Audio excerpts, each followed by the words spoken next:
I want you to imagine you are sitting next to somebody who is from another planet, another system, whatever you want to call it. And you're explaining about how we work. And you're trying your best to tell this person, what is it that we do? Who are we? You're kind of like the docent, so to speak, for human beings. And what would you say? You say, well, first, we are on a retrograde slide into the abyss. We are really, really, really, really not doing very well. we are simply not doing very well. And the reason why is for a variety of reasons. Number one, not American, well, Americans, but and I've got to be fair because I don't travel the world, so I can't really speak about other parts of the world. But I will tell you this: in some respects, with the exception of music, I think we are the most incredible thing that we do is music. Music is our, if it's the only redeeming quality that humans have. It's music. That's it. It's the only redeeming quality. Everything else is just a complete and total waste.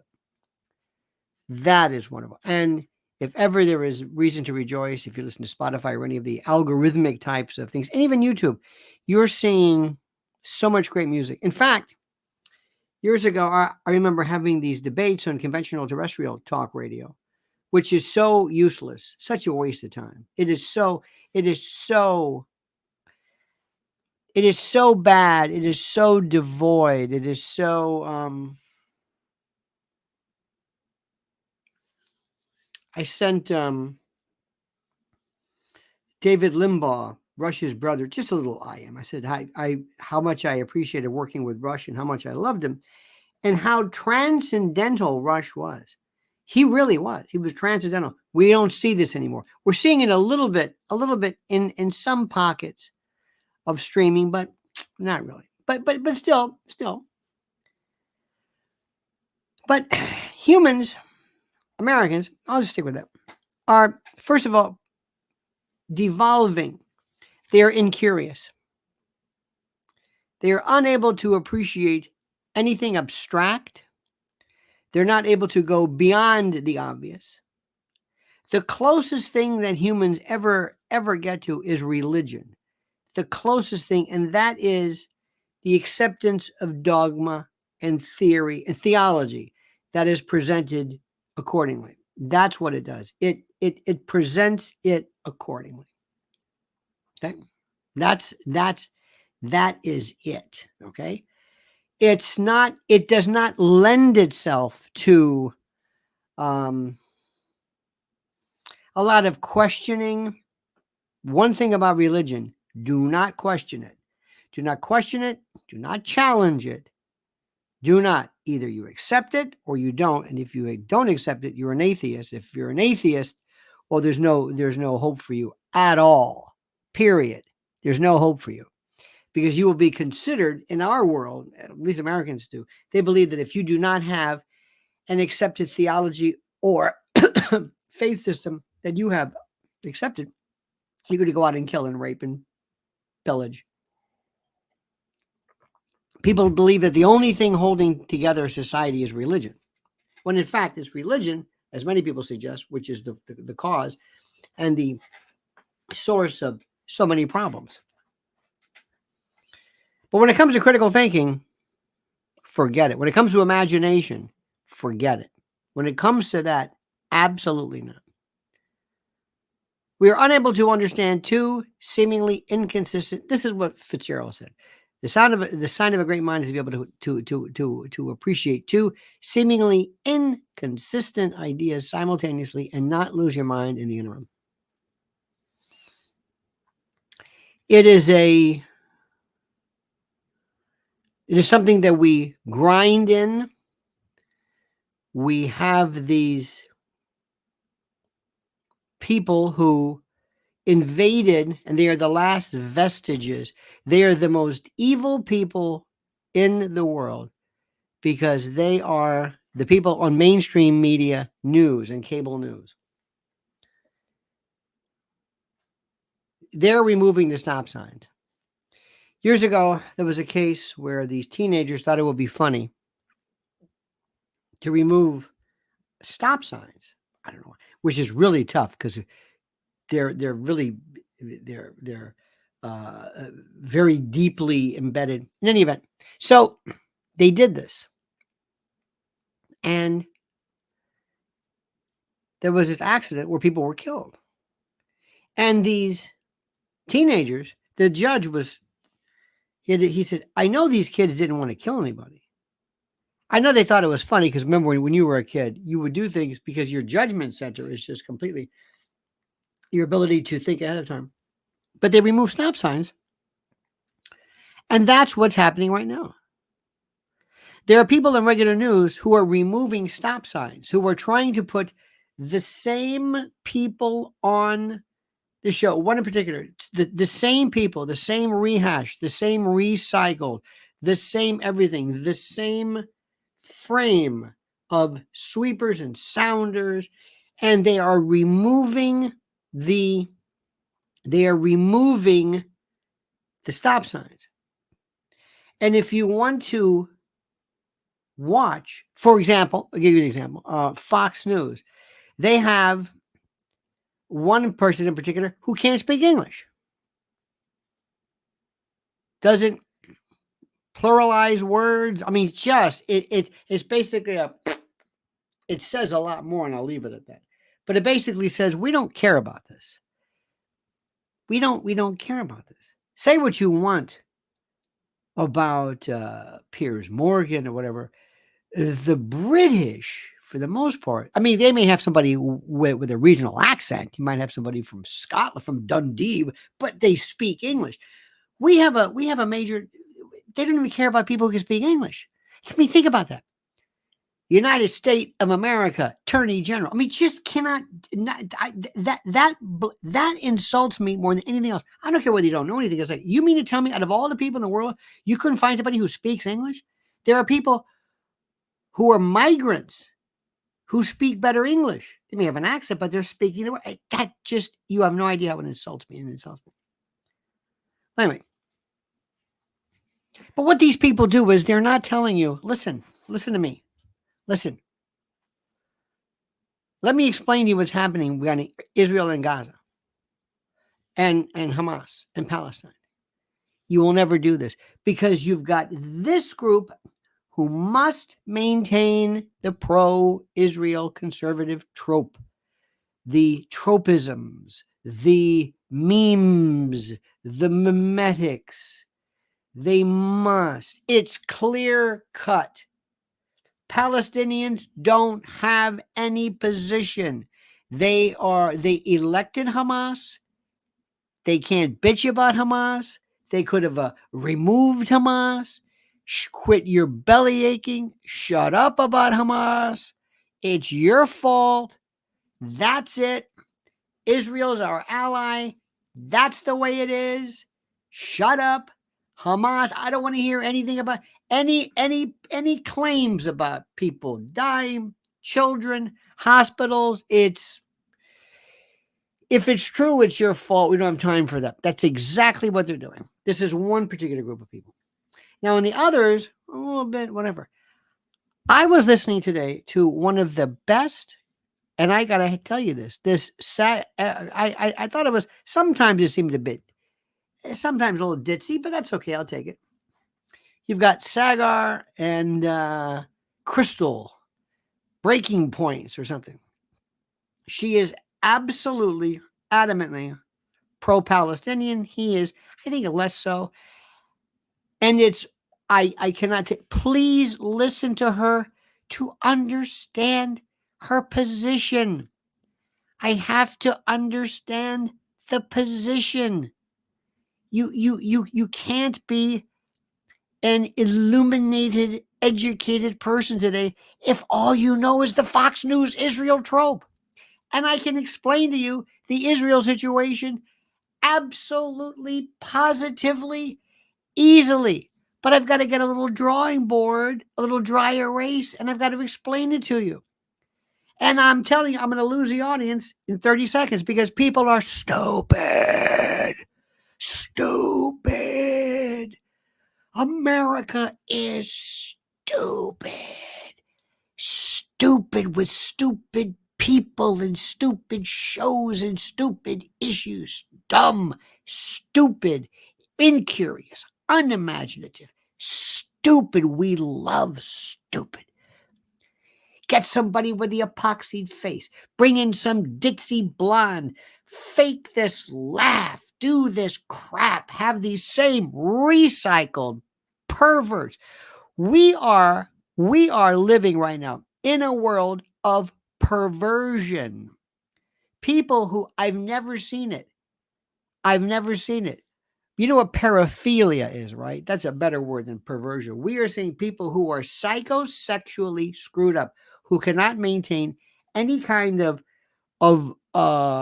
relationship. Predators in the workplace. News organizations hiring known sexual predators and then acting aghast when they ply their wares. It's demented. It's demented. News is the worst. They are pulling up the stop signs. Their jobs could be, wait a minute, we're here to inform you. Wait a minute, stop this. I'm going to do 2 segments on this. You can't do 2 segments. Why? Because we don't do 2 segments. Let me tell you what Joe Rogan did and Lex Friedman and others. They'll go an hour and a half with one guy. Oh, you can't do that. Yes, you can. Yes, you can. No, you can't do that. You can't sell advertising time because these morons, and by the way, there are recycled people in these positions hanging on for dear life, being handed it's like, imagine inheriting a discotheque today. Do we even have them? I don't think so. Imagine being inheriting a kind of a skating rink that has a disco ball, and I think those are big maybe in other countries. Not now, not here. That's what these people are. So you see ABC and NBC and CNN and all these other people and the new startups, they're inheriting this and they're realizing the model's dead. And not only is the model dead, but the people they put on have no idea about what's going on. And they're removing the stop signs. They're making the world safer, more dangerous, because they're not even telling you what to do. I was watching the Sky News in Australia. It's funny. It's kind of funny. But their whole thing is Palestine is wrong. Or it's all woke and lefties, and I've never seen anything like it. Right now, as you know, and I've said this before, this is one of my passions. There is an issue right now involving human trafficking and child predation. Human trafficking is the subjugation of the human spirit, the human will, the human freedom by force, coercion, or duress. And what it is, very specifically, it's a very, very simple thing. And it works like this. But before I tell you, I want you to make sure you're listening to this, to make sure you are paying attention to what's going on. Make sure you are listening big time. But understand right now, one of my passions also, Sam Altman, these preppers, and I hate that term, is to prepare yourself in the event of something bad happening. Food, water, energy, the big 3. And when it comes to food, listen to this. Patriot, the world at every level and facet is in peril. Everything has changed. The Great Reset is here. Just look around you. You must become more self-reliant and sufficient and secure the future for your family. Act today with My Patriot Supply. My Patriot Supply is the country's largest preparedness company, and it's more than equipped to stock your shelf. Their best-selling 3-month emergency food kit provides delicious breakfast, lunches, and dinners that last up to 25 years in storage. And right now, listen carefully, it's $200 off. That's right. Get over 2,000 calories every day. Just add water and heat, then eat. Make sure every member of your family has a 3-month food kit from My Patriot Supply. Go right now to my special website at preparedwithlionel.com, preparedwithlionel.com for $200 in savings. Be sure to order by 3 p.m. for free same-day shipping. It's best to have emergency food and not need it than to need it and not have it. Take $200 off right now at preparedwithlionel.com, preparedwithlionel.com. Write this down, commit it to memory, preparedwithlionel.com. Well, as I've told you before, one of the stories which is fascinating to me, which is very, very important, is, of course, child predation. Human trafficking, child predation, forced arrest, coercion, and it's either sexual misadventure and subjugation. There's also labor trafficking, begging, you name it, okay? But a handful of these types have come together, and they have taken the whole notion of child trafficking, sex trafficking, and the like, CSAM, child sexual abuse material, the introduction of such on various platforms, and they've reduced it to the fact of the pedophile. This is their take. It's the pedophile. Got to get those pedos or pedos if you're from the UK. And that works because it's simple and it misses the point. And it is intellectually disingenuous, intellectually misleading, and it throws everything off. And it's like, why are you doing this? Because I'm getting numbers. They like that word.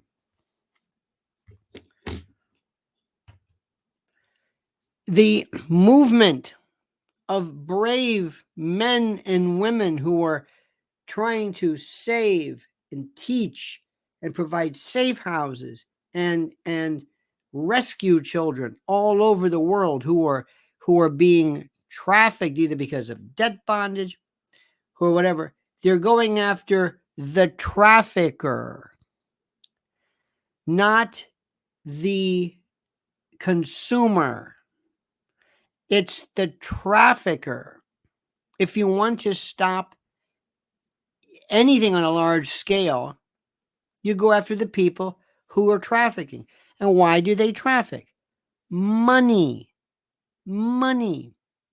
It's not because of pedophilia. Granted, there are people, and this is the best part. And I'm saying this because one day I want somebody to stop me and say, thank you. I didn't understand this, and you helped me with this. Because if you don't understand what you're talking about, if you don't understand the theory, then you're wasting your time. Rape, the sexual battery against women in this country, is something that is, I don't have to tell you, is horrible. It is not heterosexuality. That is the problem. It is not same-sex fantasies. That is the problem. Nobody says we have to get after these heteros. These heteros. You wouldn't even think about it. You go, no, because what? Because you have to, well, heterosexuality is, quote, normal. No, it's not the individual. It's the predation part. You wouldn't talk about heterosexuals. Of course not, because you're one of them for the most part, if you're like most people. But when it comes to children, they talk about pedophiles. That's the problem. So if we go after these pedophiles, we go after people who have ideations of children, that'll be the problem. No. It's the people who victimize children. It's the people who sell children into slavery and women and families and others. But that doesn't sell because in America, people are stupid. They don't think. They don't understand that. Give them a name. Give them something that clicks. We are a country that loves phrases like, that's amazing. This is amazing. Amazing. It's not amazing. Awesome. Hilarious. We will get a word. We will get a phrase. Something that works. Whenever you look at any kind of YouTube creating stuff, the creators, and they'll find a word that works. And the word is, I will never forget. Never.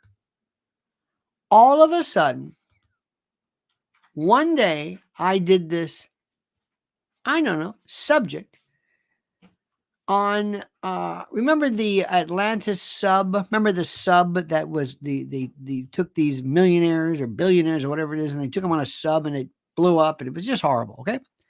I thought, all right, I'm going to do something about it. I don't even know why I did it. I just did it. Holy God. More people said, this is, I mean, the numbers went through the roof. I said, oh my God. I said, what? Why this? I don't know. So I did the same thing. I said, well, whatever I do, I'm not going to change it. So the second one was same graphic, same thumbnail. Maybe I changed a word here or there. And that's what you do. You say what works. It makes sense. If you have an item, if pineapple pizza doesn't work on your menu, lose it. However, if pineapple pizza does work, keep it on. So that's what we do.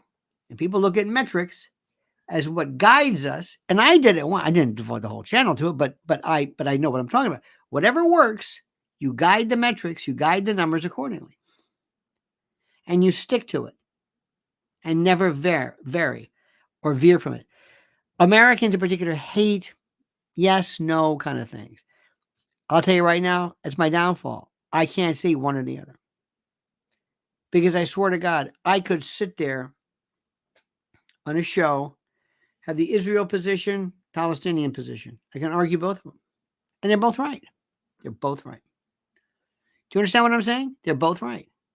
I can argue both sides. I can do it. Maybe it's a lawyer in me, maybe whatever it is. I can understand it. I understand what you're saying. It's not that one side's wrong. Now, Bibi Netanyahu, different story. Abu Mazen, the Arab League, different story. But the issue itself is very, very simple. Let me see if I can explain this to you. Because we are in the fight of our existential lives. I told you the most important person who knew who forever changed everything is Joe Rogan. I don't know why. I mean, is he the best at everything? I don't know. He just works. Are there other people who are smarter, better, whatever? Maybe, but he's the man. He's it. And he does something which is very interesting. He does it. Bill Maher is trying to do it. And by the way, Bill Maher is going through a very interesting transformation now because he is trying to shift from that lefty world. He's very smart. Anybody who does that is very smart. Bill Maher is, listen to me, Bill Maher is more relevant than Tucker Carlson. I am so profoundly disappointed in Tucker Carlson. Every weakness, every emotional personality weakness he has is coming forth right now in spades, like you cannot believe. Okay, like you cannot believe. I never knew it was like this. I never. He is awash, lost, because there's a lot of other stuff too. Okay, but Bill Maher is at least trying to do something, and I always respect that. I like people who are trying to do. Sheryl Crow did that. Some people do. People who just hang in there, it's like they can kind of redevelop their ways. Bonnie Raitt's always been there. These are women I'm talking about, but they're just people who. One of the people who have defined the essence of what they're doing. Rick Beato defined the essence of what he is doing. Rick Beato, one of the best, wonderful. Figured out exactly what he has to do, define the message. I would have the hardest time because I would say, I'm getting bored with this. I'm going to change this. I get bored with things. I get bored with that. This is boring. Sometimes in mid sentence, I go, this is not what I'm losing steam because it's all about me. And my only rule is this: when I talk to you about something, it interests me. You may not find it interesting, but I'm never going to say something that I feel I have to say just for the heck of it. Okay. I also have to do sometimes. I have to do this. Okay. Next subject. I have to tell people this. So when I was watching this one particular piece, breaking points with Sagar and Crystal Ball about UFOs. People always have to say, listen, I'm going to say on the record that yes, it's theoretically possible, but I don't believe this stuff. I'm not buying this UFO stuff. Okay, so I'm just telling you right now, I don't really buy it. I'm not into the UFO thing. I don't even know what to think about the UFO thing. Lex Friedman, Sagar. I'm saying his name very roughly. I know I'm mispronouncing it, but other people all of a sudden said, "Oh, I just discovered UFOs." And you know what I found out? They don't take it seriously. They always feel like they have to tell you, "Look, I'm afraid to tell you," or they have to give you a yes or no. Here's my official answer. Do I believe in them? Do I believe? What does it mean? Do I believe there are UFOs? What do you see? I'm the worst person to ask a question to. What do you mean UFOs? Unidentified aerial what? What is it? What? What are we? I mean, what are we talking about? Do I believe in them? Have I ever seen one? Never seen an electron, but I believe them. What do you mean by this? Are we alone? That's my favorite. What do you mean, are we alone? Ask the question. Are there other people out there, probably smarter than us? Because every now and then, this kind of probably smarter than us, that are flying around and have visited. And do you think that? You might want to say believe, but do you think that's like, of course. People have been saying this forever. I believe them. We put people in prison for the rest of their lives based upon the words of others. Of course I do. Of course there are other people. Of course.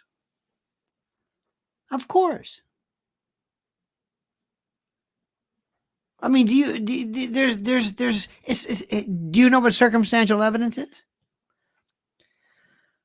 Classic situation, circumstantial evidence. You go to bed at night and there's snow. There's snow on the ground, and you wake up in the morning and there's tracks. And you say, "Oh, there's a rabbit. A rabbit was here. Why won't leave his tracks?" Did you see it? No, but I see the evidence of it. Oh, okay. Or maybe somebody in your house said, "I saw a rabbit." Is that good enough? Yeah. How much information do you need to know? So anyway, so Joe Rogan gets this guy on. I don't know who he is. They always get the worst people. What's his name? Avi Loeb, who's really good. He's done more, I think, to add something to this. But Joe had on some poor guy who had PTSD or high functioning autistic. And I don't know what maybe that's all he had. And you can see deep down inside, in the back of his mind, he was saying, I don't want people to think I believe this because it's much cooler. I feel better being a skeptic like that Michael Shermer fellow who loves to just disprove everything. He has no imagination. And what I wanted to tell Joe and you and others is know how to critically think. You're going about this the wrong way. You're asking the wrong questions. You're trying to answer a question the wrong way. You're not doing it the right way. You're missing the point. I don't want to go specifically into the whole notion of this, but they're missing the point. That's not the way to ask the question. And most people you talk to don't know how to answer the question. What do you think there is? I was talking to somebody recently over Thanksgiving, and somebody says, this is about God. There's just got to be something there. There's just got to be something there. I said, oh, okay. What does that mean? I don't know. Okay. Well, I don't think there has to be something there. I think what you're probably saying is it's probably more likely than not that there is, but there doesn't have to be something there. Why? Because whenever man's intelligence stops, he makes things up. He says, well, the reason for that is this. Man and Americans in particular, love to have open-ended questions. Hate it. Hate it. You have to have an answer. Have to. You have to have an answer. You have to say, well, it was probably this. And Joe Rogan did this. Well, the problem is that's probably the gimbal, the Tic Tac might have been some type of an experimental design, some type of an effect, and it must have been, or maybe that. Why are you trying to tell me what it is? Just listen to it. When somebody tells me that they have an experience where they have prayed to God and they believe in God, listen to them. Don't try to find a reason for it. Don't try to say, well, that's because of your desperation at the time. You may not believe it personally, but listen to what they have to say. Listen to it and absorb it and leave, perhaps maybe with an open-ended question. He's back, my friends. Sparky says, fun fact, DNC withdrew funds from Alison Grimes a month before her loss to Mitch McConnell in 2014 because DNC wanted an establishment stooge as majority leader. Grimes still won over 40% of the vote. Ooh, I like that. Fun fact. Fun fact indeed. And by the way, I think fun facts are great. And I like to tell people about things that are important, things that are critical. And there's also something which is very, very important. A fun fact is, what do you do if you have to find new ways to invest and park and hedge your money, Sparky? What's one of the best ways? Glad you asked. Dark clouds are gathering as markets shudder. Stocks are sinking, currency stumbling, fear and uncertainty reign. The Middle East, Ukraine, Taiwan, the debt, it's endless. Yet one asset stands firm: gold. In crisis after crisis, gold is there in the background. Its enduring value guards against loss, like a missile shield against incoming. While paper wealth burns, gold persists.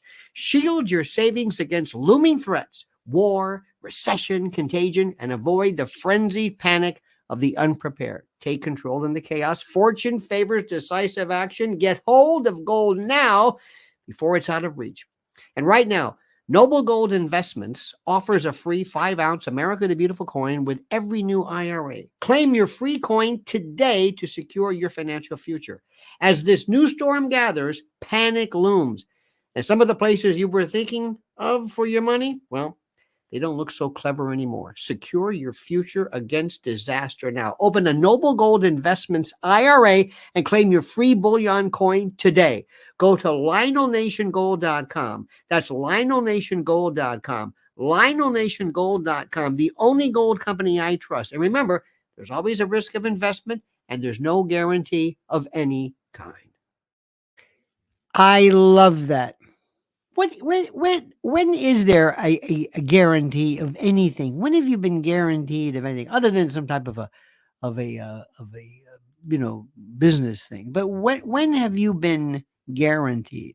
And by the way, my friends, please keep an eye. Tonight is the tree lighting, and there is going to be a Palestinian pro-Palestinian protest tonight, and watch it carefully and see if it somehow gets out of control. See what happens.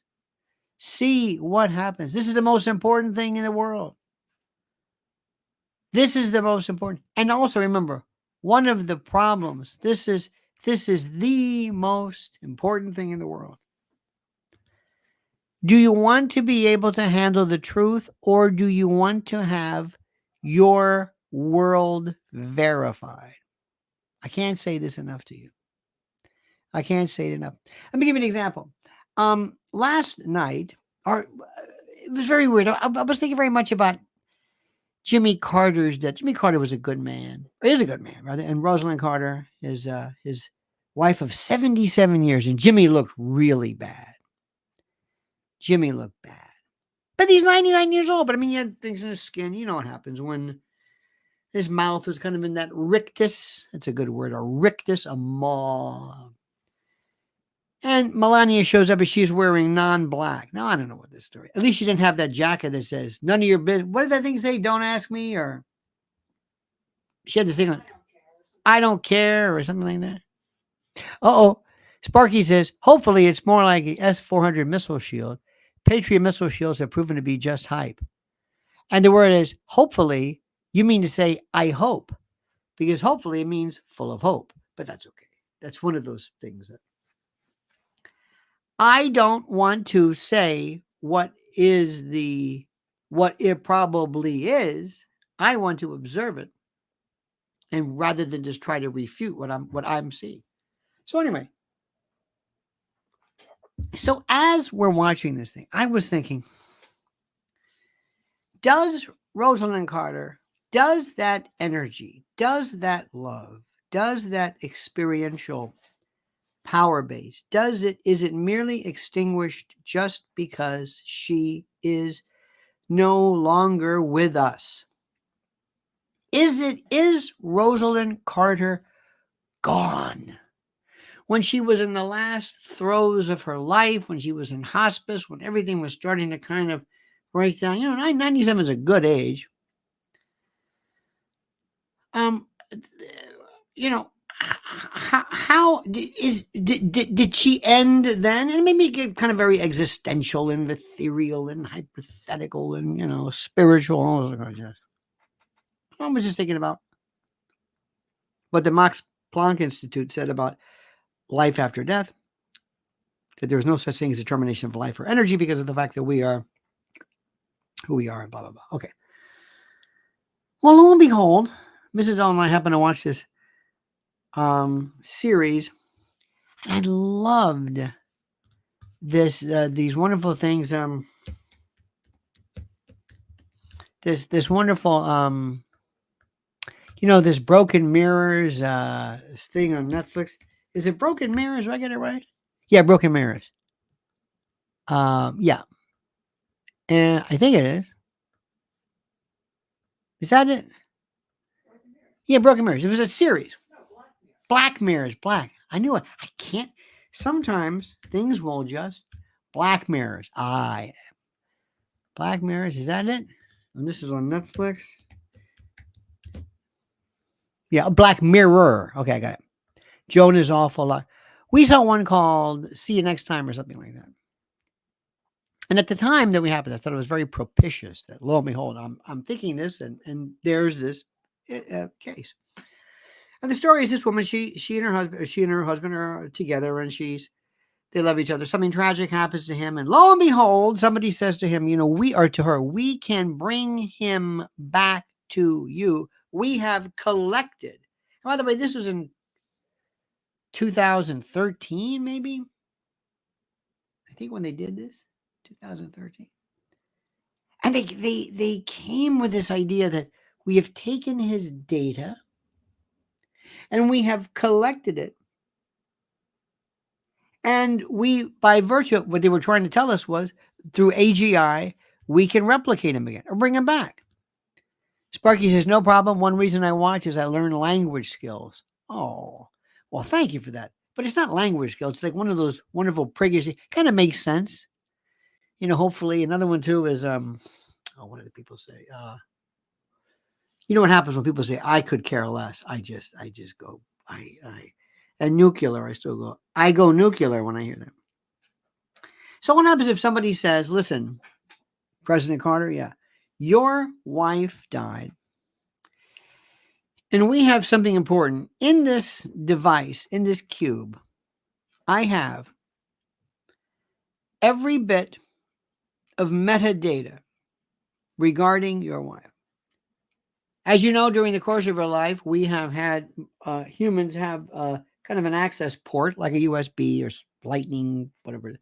And we're able to both put in a memory and kind of back up memory in the line. I have everything about her life, her memory, her recollection, what she did, her personality. And we did this so that if she ever loses her memory, we can put it back in and work around it. And we have this here. So her corporeal physical body may be gone. But, and lo and behold, as we watch this one episode called Be Right Back or something. This woman gets a call and it's her husband.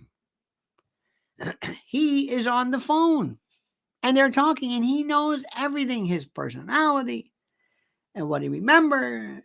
And then, spoiler alert, he basically comes to. There's a way to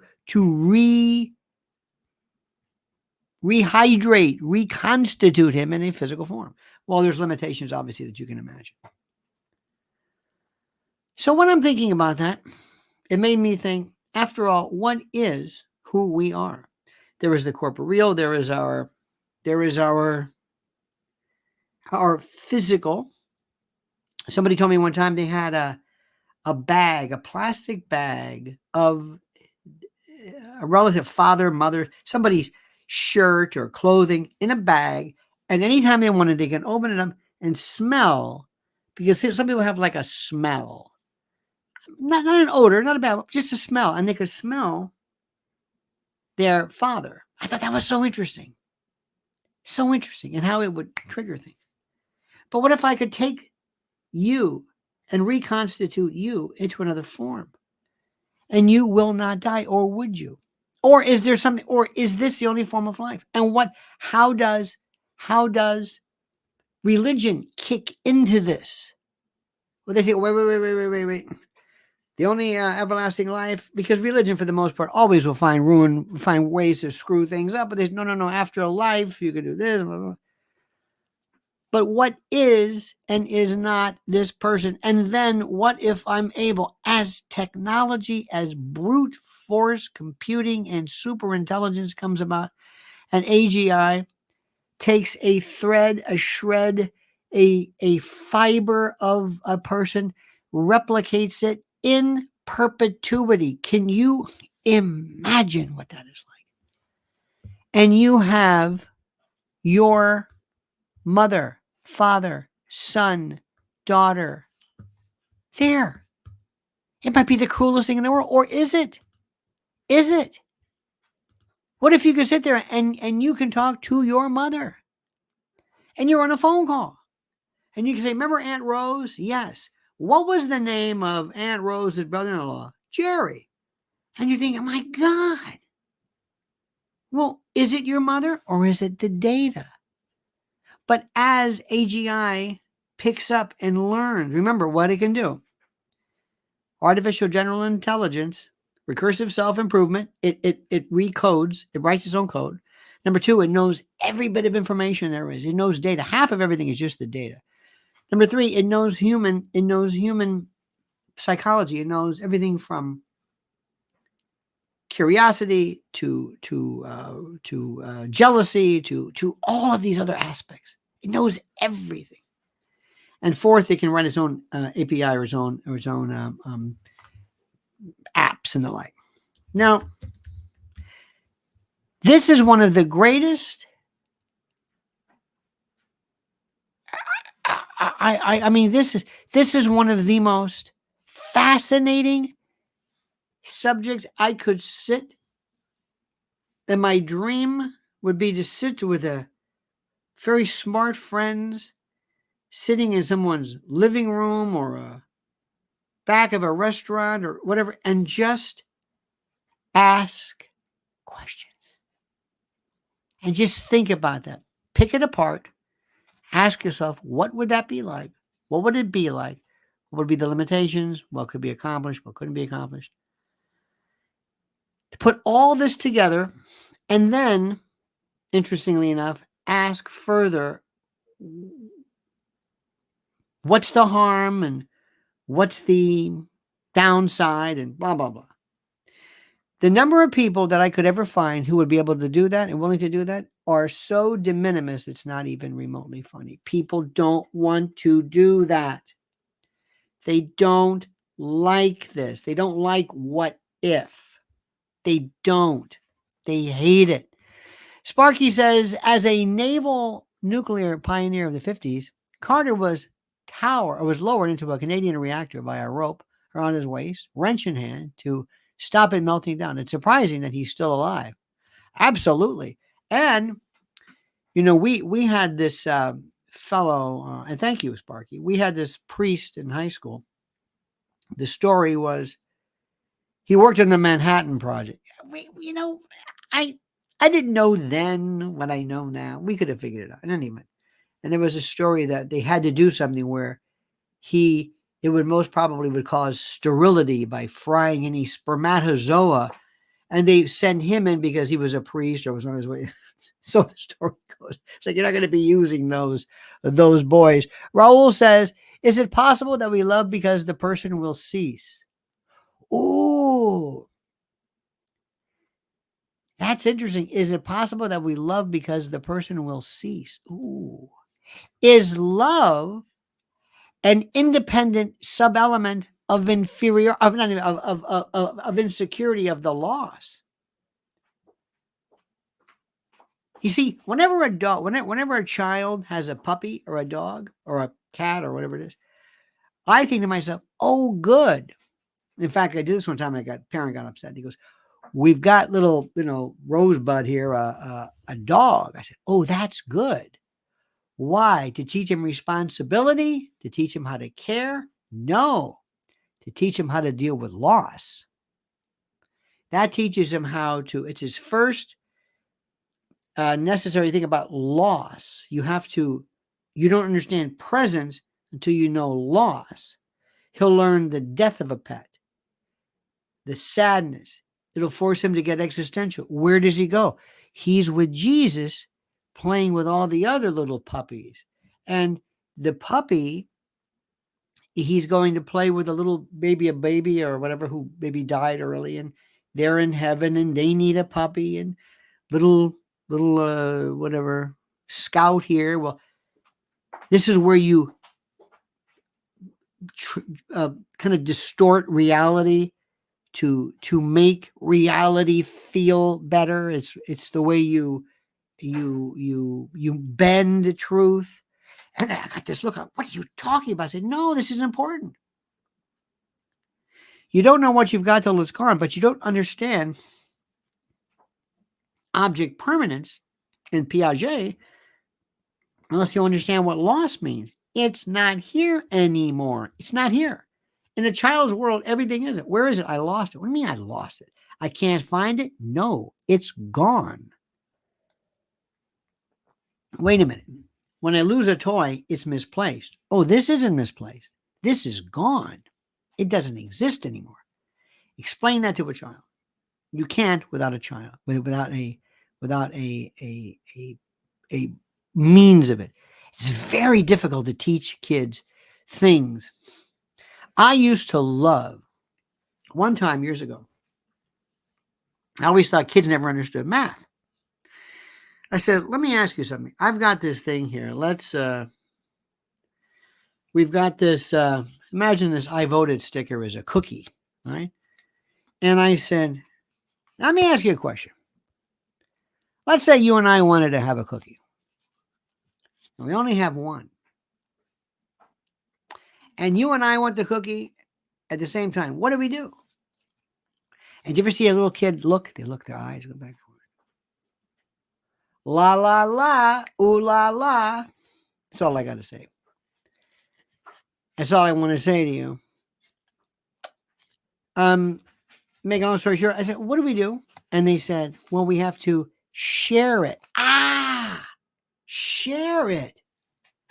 Well, what do you mean share? Well, how do you share this? Well, one for you and one for you. Oh. So if I just break a piece of this off and hand it to you and I keep the rest, is that sharing? No. Why? That's not fair. Justice, equity, equality, division. Division. This is math. We're into division. So maybe if I cut it like right down the middle and we each have a cookie the same size, is that fair? Yes. That's called division. So 1 divided by 2 is what we're doing, right? Yeah. That looks like this. 1 divided by 2. Okay. You know what this is also called? By the way, the moiety is a great word nobody ever uses. It means the half. But this is called 50%. Did you ever hear that? Yeah, yeah, I heard that. 50%. What does that mean? It means half. That's right. You know where that 50% comes from? You know where that number comes from? Why isn't it 30%? 30% is like a third. What does that mean? Okay, let's say there's 3 of us. You, me, and then you bring your sister in. Now, anyway, make a long story short. When you do that and you see those eyes connect and you are taking the most fascinating, the most compelling, the most what am I trying to say? The most deeply kind of profound, these concepts called division. It's wonderful. And that's why we take these kids and we fill them with wonder and we put them into school and their curiosity dies. It just dies because we then indoctrinate. Sit down, take out a piece of paper, write, be quiet. Sit. Not good. Sparky says Jimmy Carter's biggest mistake was appointing Zbigniew Brzezinski as a national security advisor. He was the gift that keeps on giving. Sparky. 2 things happened. Many people believe, many of the greater conspirators. There's 2 things that the deal was made where Jimmy would win. Number 1, he has to take Zbig. Number 2, he has to take Paul Volcker. Paul Volcker. That's the guy. Because that gave us 20%. Anyway, so there's a lot to that. We will spend the rest of our lives trying to deal with the history of Jimmy Carter. Because one man's history, history has to be, you have to let people who were immediately there at the event kind of die off for a while. Stand by for 1 second, my friends. We have something very, very important to tell you because believe me, Christmas is just around the corner and there's no better way to say, and you're going to do this. You're going to go to mypillow.com. You're going to put in a promo code Lionel and you are going to say, you know what I'm going to do? I'm going to go ahead and I'm going to send this to everybody I know because it's a great stocking stuffer. Do it right now and listen. Let me tell you about my great friends at mypillow.com. Mypillow.com. And by the way, use promo code Lionel. Use promo code Lionel and receive a free gift. No purchase necessary. And yes, I realize that gifts are free. It's a tautology. Get over it. Sue me. So what are we talking about? How about Giza Dream bed sheets, My Pillow 2.0, sheets, slippers, percales, towels, quilts, bedspreads, mattresses, mattress covers, mattress toppers, linens, kitchen towels, bathrobes, name it. Items to luxuriate and relax. And don't forget, Christmas is just around the corner. And yes, it makes a great stocking stuffer, and it's fine for dad or grad. Made by the greatest company from the greatest people in the greatest country. Or call 800-645-4965 if you're OG and see how quickly Mike Lindell answers the phone. 800-645-4965. But don't forget, only use promo code Lionel. That's mypillow.com. Promo code Lionel. Mypillow.com. Promo code Lionel. Indeed, my friends. Indeed. One more thing I want to tell you about also. And I want you to be able to do this. I want you to be able to argue Israel's point, Bibi's point, Israeli citizens' point, Zionist point, non-Zionist Israelis,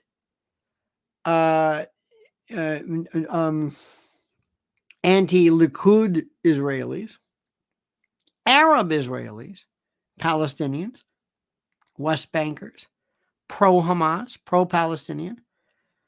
Can you understand that? Can you argue their point?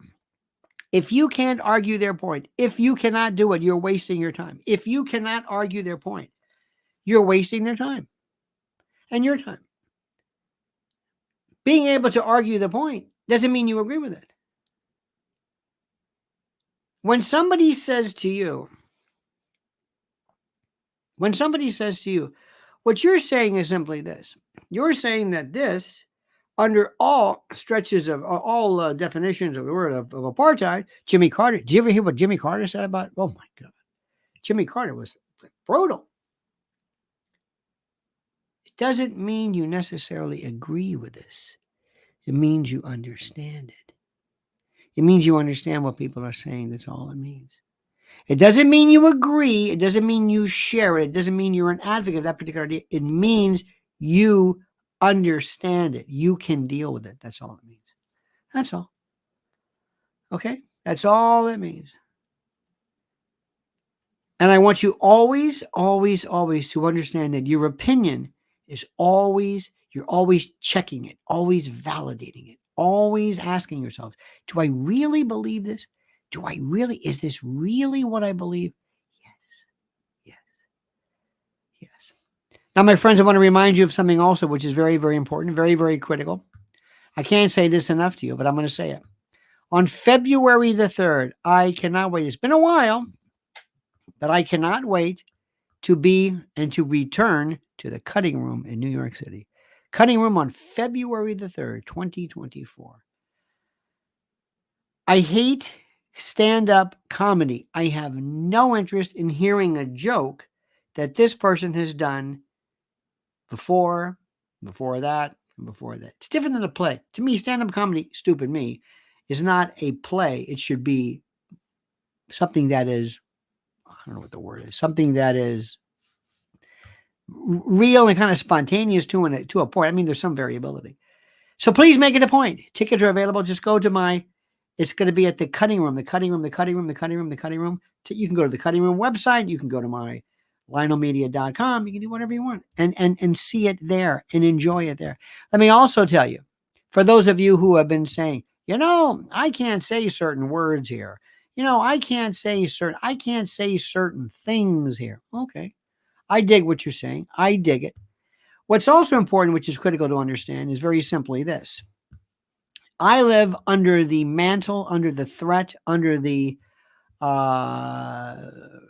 fear of every conceivable form of suspension and the like on rules that are not necessarily enunciated or provided. You don't really know for sure. You don't know for sure. So consequently, I have my own private channel. If you would ever like to join me there, that is it. I get to say what I want. I also have some of the best commentary, some of the most brutal comments from subscribers and the like. A news story, which I find interesting. And then one of my favorite parts is I love to refer you to a musical reference. Michael Cleveland, the most incredible fiddler, blind.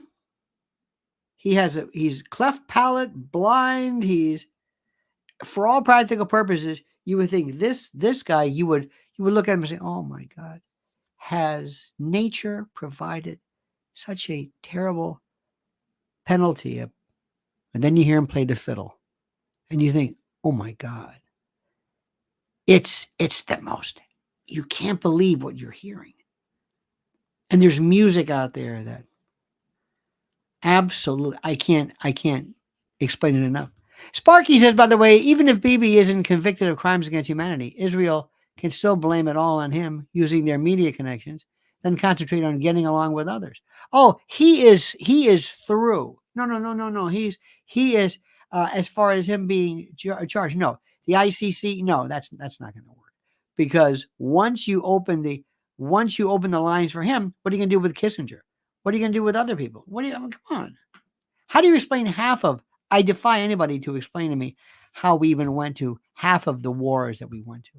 So, in any event, Sparky, on behalf of a grateful nation, thank you for the service to your country.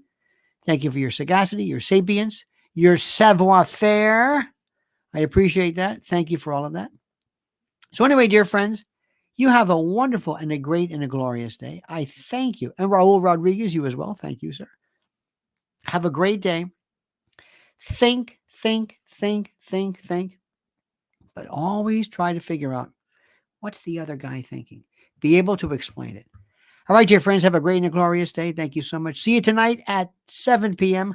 Don't forget, subscribe to this channel because new videos pop up. I got a brand new part 2 of when I sat in for the Anthony Cumia show.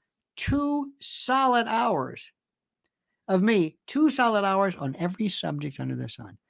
Have a great day, my friends. And don't forget, the monkey's dead. The show's over. Sue ya. Ta-ta.